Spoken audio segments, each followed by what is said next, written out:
સુરેન્દ્રનગર જિલ્લાના ધાંગધ્રા શહેરમાંથી એક દુઃખદ ઘટના સામે આવી છે। શહેરના માનસાગર તળાવમાંથી આશરે 50 વર્ષીય વ્યક્તિનો મૃતદેહ મળી આવતા વિસ્તારમાં ચકચાર મચી ગઈ છે।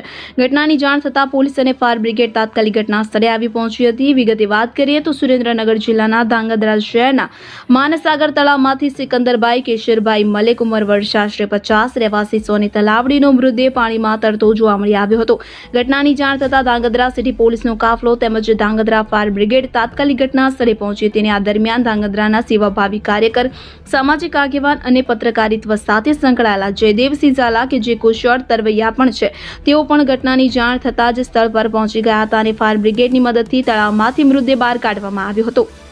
પોલીસે મૃતદેહનો કબજો મેળવી પોસ્ટમોર્ટમ અર્થે સરકારી હોસ્પિટલ ખાતે મોકલી આપ્યો છે। પ્રાથમિક તબક્કે મૃત્યુનું ચોક્કસ કારણ જાણવા મળ્યું નથી। ધાંગધ્રા સિટી પોલીસ દ્વારા વધુ તપાસ હાથ ધરવામાં આવી છે।